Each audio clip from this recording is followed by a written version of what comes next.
सब लोग बोलते हैं कि बेटा अगर अच्छा करना है, अगर बहुत कुछ अगर तुमको याद करना है, अगर याद नहीं हो रहा है तो सुबह में उठ करके पढ़ाई करो, सब याद हो जाएगा।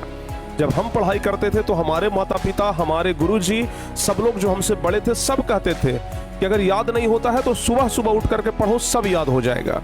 लेकिन अगर सब याद ही हो जाएगा, या फिर आप ऐसे सोच करके देखिए, अगर सुबह पढ़ने वाले सभी लोगों को सभी कुछ याद ही हो जाता तो आज सभी घर में डीएम होते, सभी घर में कलेक्टर होते, क्योंकि सब कुछ तो यादें हो जाता है सुबह पढ़ने से। ये बात बिल्कुल सही है प्यारे बच्चों कि सुबह पढ़ने से याद होता है, लेकिन उसका सही तरीका क्या है पढ़ने का, ये भी तो पता होना चाहिए ना। बताइए, ये भी तो पता होना चाहिए। और नहीं तो सब लोग सुबह सुबह उठ जाएंगे, भाई हमको डीएम बनना है, सुबह उठ जाएगा, पढ़ लेंगे, पूरा याद हो जाएगा। समझ गए?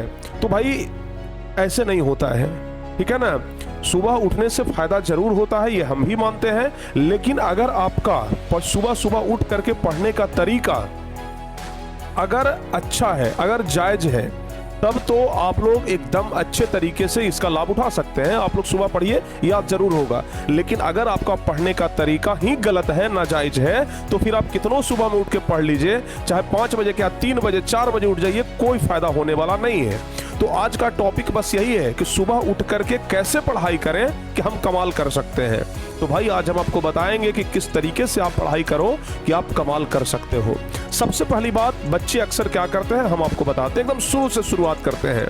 बच्चे रात में सो जाते हैं, ठीक है ना, पढ़ाई उड़ाई किए, कॉपी किताब समेट दिए, फेंक फाक दिए, रात में सो गए। या फिर बहुत सारे बच्चे क्या करते हैं कि जहां पर सोते हैं वहीं पर तकिया के बगल में किताब कॉपी रख लेते हैं कि बस सुबह में उठेंगे, एक हाथ ऐसे मारेंगे, हाथ में किताब आ जाएगा, बस सामने लाएंगे और पढ़ना शुरू कर देंगे। पढ़ाई ऐसे नहीं होता है बाबू, पढ़ाई कोई खेल नहीं है, तभी आपको नहीं याद होता है, ठीक है ना। बहुत सारे बच्चे किस तरीके से पढ़ाई करते हैं जरा देखिए ध्यान से। बहुत सारे बच्चे को हम देखते हैं कि बहुत सारे बच्चे इस तरीके से पढ़ाई करते हैं, ठीक है ना। बहुत सारे बच्चे जो हैं वो इस तरीके से पढ़ाई करते हैं। अपना बेड है, बेड पर ही बैठ करके किताब कॉपी बगल में रख लिए, टेबल भी एकदम बेड के बगले में लगा लिए और पढ़ाई करना शुरू कर दिए। इस तरीके से पढ़ाई नहीं होता है। अगर आप इस तरीके से पढ़ाई करेंगे, यकीन मानिए 15 मिनट 10 मिनट पढ़ते पढ़ते अभी जो पैर यहाँ है थोड़ा और आगे बढ़ेगा और आप सो जाइएगा, नींद आ जाएगा, ठीक है ना। पढ़ने का ये तरीका नहीं है।